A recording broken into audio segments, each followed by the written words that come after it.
الذین اصطفیٰ اما بعد۔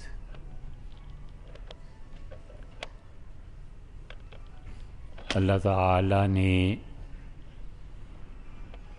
اپنی حکمت بالغہ کے ساتھ اور اللہ نے اپنی قدرت کاملہ کے ساتھ جو خیر اور شر دونوں پر حاوی ہے، کبھی انسان کو اس طرح پیدا نہیں فرمایا کہ وہ ہر عیب اور نقص سے پاک ہو۔ صرف اللہ ہی کی ذات ہے جو ہر عیب سے پاک ہے۔ آپ نماز شروع کرتے ہیں تو اس بات کی شہادت دیتے ہیں کہ سبحانک اللہم و بحمدک، اے اللہ تو ہر عیب سے پاک ہے اور تمام تعریفیں تیرے لیے ہیں۔ باقی کوئی نہیں ہے جس میں عیب نہ ہو، اور جس چیز کو ہم کہتے ہیں کہ انبیاء علیہم السلام معصوم ہوا کرتے ہیں، یا وہ سب کے سب خطاؤں سے معصوم تھے، تو اگرچہ وہ ہمارے عقیدے کا ایک حصہ ہے اور اس کو اہل سنہ کے نزدیک ماننا ضروری ہے، لیکن اس کے باوجود قرآن بتاتا ہے کہ ہر کسی سے کوئی نہ کوئی بات ایسی ہو گئی جس پہ اللہ تعالی نے انہیں تنبیہ کی اور فرمایا کہ یہ آپ کی شان کے خلاف ہے۔ اگرچہ وہ گناہ نہیں ہے، اگرچہ اس کی تعویلات کی جاتی ہیں، اگرچہ کتابیں بھری پڑی ہیں کہ انہوں نے یہ بات کیوں کہی، لیکن اس کے باوجود ان کی جو بلند شان ہے، اللہ نے کہا کہ دیکھو یہ بات آپ کے ساتھ نہیں ہونی چاہیے تھی۔ اس لیے نیک سے نیک آدمی بھی کوئی نہ کوئی حرکت ایسی ہو جاتی ہے اور اس کے لیے علاج اللہ نے استغفار ارشاد فرمایا۔ چنانچہ رسول اللہ صلی اللہ علیہ وسلم ایک جگہ تشریف لے گئے اور ایک صحابی رضی اللہ عنہ نے کہا، غالباً شداد ابن اوس تھے، شداد ابن اوس رضی اللہ عنہ بنو اجلان کے سردار تھے، اور جہاں وہ ذکر آتا ہے کہ شوہر اور بیوی عویمر رضی اللہ عنہ نے اور خولہ رضی اللہ عنہ نے قسمیں اٹھائیں، وہاں ان کا ذکر بھی ہے، اور سید الاستغفار میں بھی ان کا ذکر ہے۔ تو رسول اللہ صلی اللہ علیہ وسلم نے انہیں بتایا کہ مجھے سب سے زیادہ خوف ان عربوں پر اور اپنی امت پر یہ ہے کہ یہ لوگ شرک کریں گے۔ اور رسول اللہ صلی اللہ علیہ وسلم نے جب شرک کی بات کی تو صحابہ کرام رضی اللہ عنہم کو، یا جو بھی سن رہے تھے، انہیں بڑی حیرت ہوئی کہ اللہ کے رسول وہ اس جزیرے میں شرک کریں گے جبکہ اسلام پھیل چکا۔ تو رسول اللہ صلی اللہ علیہ وسلم نے فرمایا، میں یہ نہیں کہہ رہا کہ وہ شرک ایسا ہو جائے گا کہ لوگ ان بتوں کی عبادت کریں، مگر تم دیکھو گے کہ لوگ دو چیزوں میں مبتلا ہو جائیں گے، ایک ریاکاری کے مرض میں کہ وہ نیکی کریں گے دکھانے کے لیے، اور دوسرے تم اس امت میں دیکھو گے کہ ایک اچھا آدمی، ٹھیک آدمی وہ روزہ رکھے گا اور پھر اس پر جنسی قوت غالب آ جائے گی اور وہ کوئی ایسی حرکت کر بیٹھے گا جس سے اس کا روزہ ٹوٹ جائے، مجھے اپنی امت پر خوف ہے کہ یہ کرتوت ہوں گے۔ اس لیے ہر ایک سے کوئی نہ کوئی کسر ہوتی ہے اور کوئی نہ کوئی چیز ہوتی ہے، اور بندہ جب گناہ کرتا ہے تو اس کا علاج رسول اللہ صلی اللہ علیہ وسلم نے صحیح بخاری میں ارشاد فرمایا، اور امام بخاری رحمۃ اللہ علیہ نے باب باندھا ہے دو۔ ایک تو یہ کہا کہ افضل الاستغفار، سب سے زیادہ معتبر اللہ سے معافی مانگنا کون سا ہے، اور جتنے بھی جملے استغفار کے آتے ہیں استغفار کا سب سے اچھا جملہ کون سا ہے۔ اور دیگر روایات میں بھی آتا ہے، رسول اللہ صلی اللہ علیہ وسلم فرمایا سید الاستغفار، سب سے اچھا جملہ جس کے ذریعے تم اللہ سے معافی مانگ سکتے ہو۔ اور آپ نے فرمایا سیکھو اس جملے کو، اور تم لوگوں کو بھی میرے بعد اس جملے کو سکھانا، یہ نسائی کی روایت میں آتا ہے۔ چنانچہ وہاں پر لفظ بھی مختلف ہے، اور مختلف اس طرح سے ہیں کہ صحیح بخاری کی روایات میں وہ شروع ہوتا ہے کہ لا الہ الا انت ربی، اے پروردگار کوئی خدا، کوئی عبادت کے لائق نہیں ہے، اللہم انت ربی لا الہ الا انت، اللہ تو میرا پروردگار ہے اور تیرے علاوہ کوئی عبادت کے لائق نہیں۔ اور نسائی کی روایت میں آتا ہے کہ اللہم لک الحمد انت ربی، اللہ تیرے لیے ساری تعریفیں ہیں، بلا شبہ تو ہی میرا پروردگار ہے اور تیرے علاوہ کوئی عبادت کے لائق نہیں۔ اتنا زیادہ اللہ کا قرب استغفار سے نصیب ہوتا ہے، اور بندہ خدا سے معافی مانگتے مانگتے اس مقام تک پہنچتا ہے کہ سعد رضی اللہ عنہ نے ایک دن پوچھا کہ اللہ کے رسول، قیامت میں سب سے اچھی چیز کیا ہے جو کوئی انسان اپنے نامہ اعمال میں بہت زیادہ دیکھے، یعنی جس کو دیکھ کر اسے اندازہ اور امید ہو کہ اللہ اب مجھے بخش دے گا؟ سعد رضی اللہ عنہ کو اور ایک صحابی اور تھے رضی اللہ عنہ، ان دونوں کو اس سوال کے جواب میں دو مختلف جوابات ارشاد فرمائے۔ ایک جگہ فرمایا کہ سب سے زیادہ خوش نصیب وہ ہے جو اپنے نامہ عمل میں سب سے زیادہ درود شریف کو پائے گا، اور آپ نے فرمایا کہ اقرب منی مجلسن، میرے ساتھ قیامت میں جتنا بھی وہ قریب میرے کھڑا ہونا چاہتا ہے، بیٹھنا چاہتا ہے، اسے چاہیے اتنی کثرت سے مجھ پہ درود پڑھے۔ ایک جگہ فرمایا قیامت میں تم میں سب سے زیادہ میری شفاعت کا مستحق وہ ہوگا جو مجھ پہ سلام درود بھیجتا رہا۔ اور سعد رضی اللہ عنہ سے کہا کہ سعد سب سے زیادہ خوش نصیب وہ ہوگا جو اپنے نامہ عمل میں استغفار کو پائے گا۔ اور پھر رسول اللہ صلی اللہ علیہ وسلم نے تلقین کیے جملے کہ اس طرح اللہ سے معافی مانگو، اس طرح سے اللہ سے معافی مانگو، اس طرح سے خدا سے توبہ کرو، اور بہت جملے ارشاد فرمائے۔ ایک مرتبہ ارشاد فرمایا کہ بندہ گناہ کرتا ہے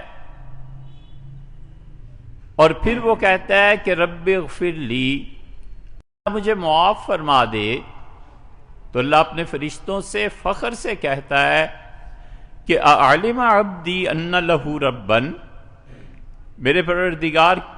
اعلم عبدی ان لہ ربن، میرے بندے کو پتہ چل گیا نا، میرے بندے نے مان لیا کہ اس کا کوئی پروردگار ہے، اچھا میرے بندے کو یہ خیال ہے میرا، یاخذ الذنب کہ اس کا کوئی رب ہے، مالک ہے جو اسے گناہ پہ سزا دے سکتا ہے، ویغفر بہ، اور اسے معاف بھی کر سکتا ہے۔ فرشتوں میرے بندے نے یہ جانا، علم عبدی، میرے بندے تک یہ علم پہنچ گیا اور اس سے معافی مانگی، ہم اسے معاف کرتے، پھر وہی گناہ کرتا ہے اور پھر اللہ سے معافی مانگتا ہے۔ اللہ اپنے فرشتوں سے کہتا ہے علم عبدی، میرے بندے کو پتہ چل گیا، میرے بندے نے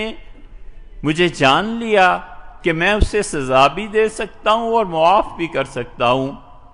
فرشتوں گواہ رہنا میں نے اپنے بندے سے درگزر کیا۔ پھر رسول اللہ صلی اللہ علیہ وسلم تیسری مرتبہ وہ گناہ کرتا ہے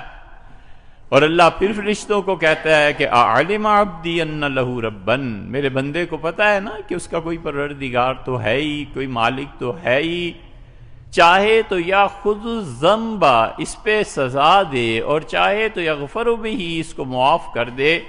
اور پھر اللہ کہتا ہے فرشتوں اس پہ گواہ رہنا، عبدی میرے بندے، غفرت لک، میں نے تجھے ساری زندگی کے لیے معاف کیا، اعمل ما شئت من بعد، جو مرضی کر، اب تیرے لیے کوئی سزا نہیں، ہم نے تجھے معاف کیا۔ اللہ کی مغفرت میں اتنی وسعت ہے، اسی لیے قرآن کریم میں آیا۔ ہم آپ جس آدمی کو دیکھتے ہیں بہت گناہ اور خبریں اور کیا کیا چیزیں اور کیا کیا باتیں اس کی پیش آتی ہیں، اللہ تعالیٰ نے فرمایا کہ قرآن کریم میں سورہ فرقان کے آخر پہ 19ویں پارے کا آغاز ہوتا ہے اس سورہ مبارکہ سے، اس کی آخری آیتوں کو پڑھیے تو اللہ تعالیٰ نے فرمایا میرے بندے وہ ہیں، وَلَا يَقْتُلُونَ، اور وہ لوگوں کو قتل نہیں کرتے بغیر کسی وجہ کے، اور پھر فرمایا قتل کے جرم کے بعد وَلَا يَزْنُونَ، اور وہ بدکاری نہیں کرتے۔ یہ دونوں چیزیں ایسی ہیں جس کو قرآن اکٹھا ذکر کرتا ہے، اس لیے کہ جب بھی مردوں کی سوسائٹی ہوتی ہے اور ڈومیننٹ کریکٹر مرد ہوتے ہیں اور معاشرہ وہ چلاتے ہیں، وَلَا يَقْتُلُونَ النَّفْسَ الَّتِي حَرَّمَ اللَّهُ عَلَيْهِ وَلَا يَزْنُونَ۔ مردوں کی سوسائٹی جب قائم ہوتی ہے تو وہاں سب سے بڑا مسئلہ خون کا پیدا ہوتا ہے، طاقت، روب، اظہار، مار پیٹ، اور عورتیں جب غالب آ جاتی ہیں تو سب سے بڑا مسئلہ بے حیائی کا پیدا ہوتا ہے۔ اس لیے اللہ تعالیٰ نے فرمایا وَلَا يَقْتُلُونَ، اور وہ لوگ قتل نہیں کرتے اور بدکاری نہیں کرتے، اس لیے کہ جنسی طور پر جب صحیح مواقع نہیں ملتے تو نفس کا وہ ہیجان غصے کی طرف پلٹتا ہے اور پھر اسے غصہ آتا ہے شدید، اور اگر اس کی خواہشات جائز طریقے پہ پوری ہوتی رہیں تو غصے پہ قابو پایا جا سکتا ہے۔ یہ وہ بنیادی نکتہ ہے جس پر شریعت نے بہت زور دیا ہے اور یہ بتایا ہے کہ جنس اور اس کی تسکین یہ حکومت اور خلافت کے فرائض میں شامل۔ اسی لیے سیدنا عمر رضی اللہ عنہ بڑی سختی کرتے تھے، کسی کو دیکھ لیتے تھے، پوچھتے تھے، پھر فرماتے تھے یا تو تم مرد نہیں ہو اور یا پھر تم فاسق آدمی بننا چاہتے ہو، سخت گناہگار ہو جاؤ گے۔ اللہ نے دونوں چیزوں کے متعلق، اور اس کے آخر پہ چل کے اللہ نے فرمایا، اللہ تعالیٰ نے کہا کہ یہ میرے بندے جو ایسے ایسے ایسے اچھے ہیں، قیامت میں جب میرے پاس آئیں گے تو تو فَأُولَٰئِكَ يُبَدِّلُ اللَّهُ سَيِّئَاتِهِمْ حَسَنَاتٍ، اللہ ان کے گناہوں کو ان کی نیکیوں میں تبدیل کر دے گا۔ اور رسول اللہ صلی اللہ علیہ وسلم نے فرمایا کہ اللہ اس کو بلائے گا اور اسے کہے گا یہ گناہ اور یہ گناہ اور یہ گناہ، بندہ سمجھ جائے گا کہ قد ہلک، میں تو برباد ہو گیا، جہنم کے علاوہ کوئی چیز نہیں ہے۔ اور اللہ تعالیٰ کے درمیان اور اس بندے کے درمیان لیس بینہ و بین اللہ ترجمان، کوئی ترجمانی کرنے والا نہیں ہوگا، اور خدا اسے اپنی خاص رحمت کے ساتھ ڈھانپ لے گا اور کہے گا میرے بندے دنیا میں کیا کیا؟ عرض کرے گا اللہ آپ نے پردہ ہی رکھا تھا۔ تو اس سے کہیں گے میرے بندے تو جتنے تو نے گناہ کیے ہیں نا، ہم ان سب کو مٹا کر اتنی نیکیاں تجھے دے دیتے ہیں۔ اور بندہ جلدی سے بولے گا اور کہے گا میرے رب تو نے تو بہت سے گناہ گنوائے نہیں۔ تو رسول اللہ صلی اللہ علیہ وسلم ہنسے اور آپ نے فرمایا آدمی کو کتنی جلدی ہے۔ مطلب یہ تھا کہ اس نے یہ جو کہا کہ کئی گناہ گنوائے ہی نہیں تو اللہ اور نیکیوں میں اضافہ کر دے۔ اس لیے ہم اور آپ جو ایک دوسرے کو گناہ گار کہتے ہیں یا گناہوں کا سنتے ہیں، یہ دنیا کا نظم چلانے کے لیے ہے، وگرنہ اللہ کے ہاں کیا پتا جو دنیا میں سب سے بڑا گناہ گار ہے خدا کا سب سے زیادہ قرب پائے، لیکن ڈاکٹر کے اعتبار پر کوئی زہر نہیں کھا لیا کرتا۔ بچنا چاہیے۔ اور رسول اللہ صلی اللہ علیہ وسلم نے معافی کی طرف دعوت دی۔ قرآن اسی لیے کہتا ہے، اور واقعہ یہ ہے سیرت طیبہ میں کئی جگہ ملے گا کہ مکہ والے تنگ آ گئے اور انہوں نے ایک خاص اجلاس بلایا۔ وہ اجلاس ہوا دار الندوہ میں، یہ بیت اللہ کا پرنالہ جہاں پر لگا ہوا ہے، اس حتیم کے باہر ایک بہت بڑا ہال تھا، اور جب بھی کوئی بڑی کام بڑی میٹنگ ہوتی تھی تو یہاں ہوتی۔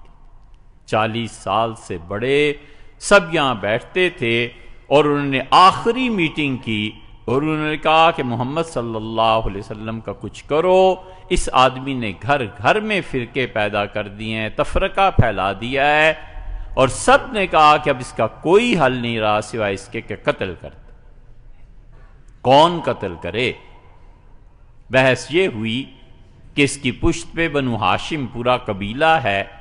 اور پھر اس وقت لوگ دین مذہب سب بھلا کر قبائل آپس میں لڑیں گے، اور یہ مکی زندگی پوری قبائل پر مشتمل تھی، تو پھر خون ہوگا، خرابہ ہوگا۔ ایک اٹھا اور اس نے تجویز دی، اس نے کہا کہ اپنے اپنے قبیلے کے لڑکوں کو لو اور ہر ایک کے ہاتھ میں تلوار دو، اور وہ گھر کا گھیراؤ کر لیں، اور جا کر سارے بیک وقت اپنی تلواروں سے اس ایسے ماریں کہ خون اس کی تلوار پہ لگ جائے، اور اپنے اپنے قبیلے کی تلواریں لا کر بیت اللہ میں جہاں پر دروازہ ہے یہاں رکھ دینا، اور جب صبح بنو ہاشم آئیں گے تو ہم کہیں گے کہ یہ ہے سارے قتل کا قصہ، وہ جس تلوار کو دیکھیں گے خون، جس تلوار کو دیکھیں گے خون، تو کس کس سے آخر لڑیں گے، اور معاملہ پہنچ جائے گا 100 اونٹ دینے پہ۔ ابو جہل نے کہا وہ میں ادا کر دوں گا، مسئلہ ہی نہیں۔ یہی وہ رات تھی جب انہوں نے گھیراؤ کیا ہے، اور یہی وہ رات تھی حضرت رسالت پناہ صلی اللہ علیہ وسلم نے سیدنا علی رضی اللہ عنہ کو اپنی جگہ پہ لٹایا ہے۔ یہ رسم کے مطابق اٹھے طے کر کے اور اللہ سے دعا مانگنے لگے کہ اللہ ان کی مدد کرے اس کام میں۔ چنانچہ دعا کے لیے سب سے قبولیت کی بڑی جگہ یہ ملتزم تھی، ملتزم پر آئے اور ہاتھ کھڑے کیے،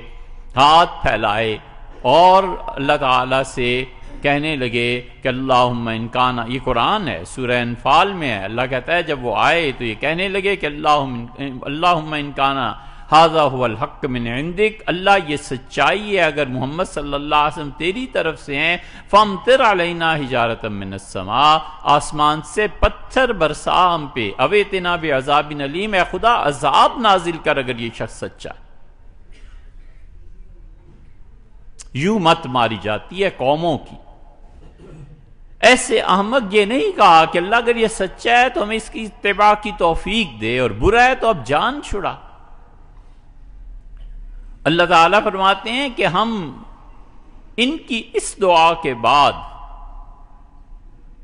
وَمَا لَهُمْ أَلَّا يُعَذِّبْهُمُ اللَّهُ، کون سی کسر باقی رہ گئی تھی کہ خدا ان پہ عذاب نازل نہ کرتا؟ اللہ تعالیٰ نے فرمایا ہم کبھی اپنا عذاب ان پر نہیں بھیجیں گے جب تک یہ دو کام کرتے رہیں گے۔ ایک تو یہ کہ یستغفرون، یہ اللہ سے معافی مانگتے ہیں سونے سے پہلے رات کو اور کہتے ہیں کہ اللہ گناہوں کو معاف کر، اور دوسرے اس لیے کہ جناب والا کی بابرکت ہستی ان میں موجود ہے، جب تک آپ ہیں میں ان پہ عذاب نہیں بھیجوں گا۔ اسی لیے رسول اللہ صلی اللہ علیہ وسلم نے فرمایا لوگو میں ہوں اور میری موجودگی میں عذاب نہیں آئے گا۔ اور جب آپ نے کسوف کی نماز اور دعا مانگی تو اس میں آپ نے بار بار کہا کہ اللہ آپ ان کو عذاب دیں گے جبکہ ابھی تک میں موجود ہوں، اللہ ان پہ آپ عذاب بھیجیں گے جبکہ ابھی میں زندہ ہوں۔ تو وہ اسی آیت کی طرف اشارہ تھا کہ اللہ تعالیٰ نے فرما دیا کہ ایک آپ کی ہستی اور دوسرے یہ استغفار کرتے ہیں، معافی مانگتے ہیں، ہم نے انہیں نہیں عذاب دے۔ کافر کا اللہ سے معافی مانگنا اتنا معتبر ہے کہ کافر کو دنیا کے عذاب سے بچا لیا۔ مومن کا استغفار اس سے زیادہ معتبر ہے کہ وہ دنیا میں بھی بچائے گا اور آخرت میں بھی بچائے گا۔ اس لیے حضور اقدس صلی اللہ علیہ وسلم بتاتے تھے، یہ آج 5ویں کلمے کی بات ہے، کبھی آئے گی 8ویں 9ویں کلمے کی بات تو ہم آپ سے عرض کریں گے کہ رات کو سونے سے پہلے اللہ سے معافی مانگنا یہ کتنی بڑی چیز ہے۔ اتنے سالوں میں 2 تحفے ہم نے آپ کے سامنے پیش کیے، ایک اور تحفہ آپ کو دیں، بڑی زبردست چیز ہے، اس پہ عمل کرو۔ یہ ہر ایک کے ساتھ پیش آتا ہے کہ رات کو آنکھ کھل جاتی ہے۔ جب آنکھ کھل جائے نا، نیند اکھڑ جائے،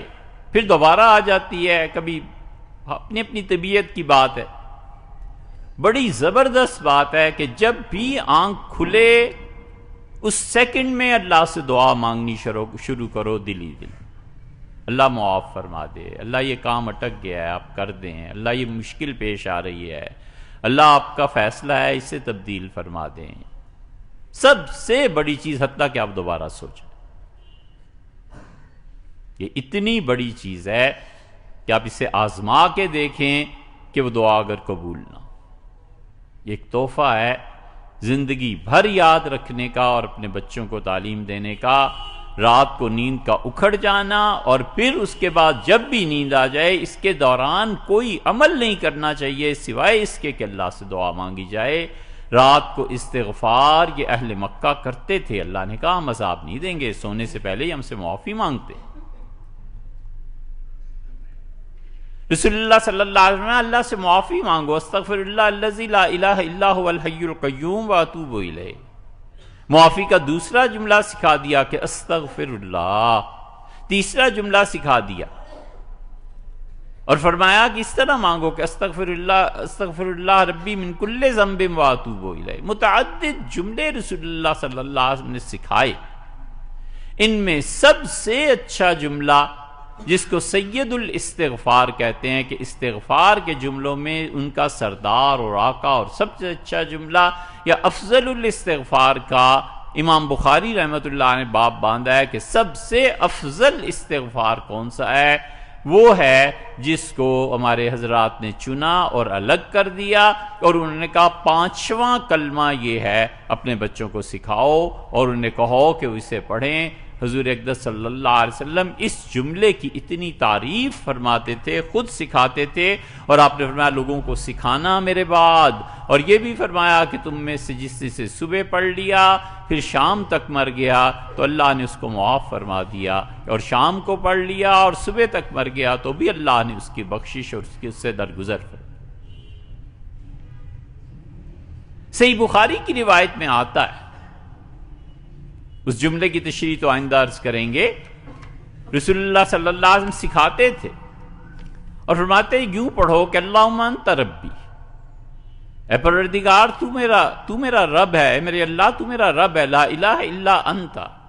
اور تیرے علاوہ اے خدا عبادت کے لائق کوئی نہیں، وانا عبدک، اور اللہ میں آپ کا نہایت عاجز اور گناہگار بندہ ہوں، میری بندگی تیرے سامنے، وانا علی عہدک و وعدک ما استطعت، اور اللہ جو میں نے آپ سے وعدہ کیا ہے کہ آپ کے علاوہ کسی کی عبادت نہیں کرنی، اور اللہ جو میں نے اقرار کیا ہے کہ میں صحیح مسلمانوں کی طرح زندگی گزاروں گا جس حد تک مجھ سے ہو سکا، جس حد تک میں صحیح رہ سکا، اعوذ بک من شر ما صنعت،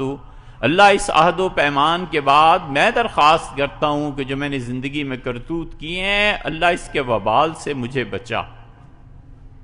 اعوذ بک من شر ما صنعت، اللہ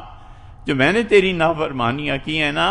اس کے بعد جو تیرا عذاب آنا تھا، اے خدا میری حفاظت فرما، مجھے اس عذاب سے محفوظ فرما، ابو لک بذنبی، اللہ میں اپنے گناہوں کا اعتراف کرتا ہوں، یعنی بندہ کہتا ہے کہ اللہ میں مجرم ہوں، باغی نہیں ہوں، حد چاہیے سزا میں عقوبت کے واسطے، آخر گناہگار ہوں، کافر نہیں ہوں میں، ابو لک بنعمتک التی علیہ، اور اللہ میں اعتراف کرتا ہوں ان تمام نعمتوں کا جو میرے گناہوں کے باوجود آپ مجھ پر احسان فرماتے رہے ہیں، فاغفر لی، اللہ مجھے معاف فرما دیں، فإنہ لا یغفر الذنوب الا انت، اور اللہ تیرے علاوہ کوئی مغفرت کرنے والا نہیں ہے۔ یہ 5واں کلمہ ہے جو حدیث کے ذخیرے سے چنا گیا اور تلقین کی گئی کہ اسے خود بھی پڑھو، اپنے بچوں کو بھی پڑھاؤ، اور صبح شام بس ایک مرتبہ آدمی پڑھ لے۔ اس کی تحریر اور فوٹو کاپیز ہیں، نماز کے بعد آپ چاہیں تو لے لیجئے گا، اس کی تشریح انشاءاللہ آئندہ عرض کریں گے۔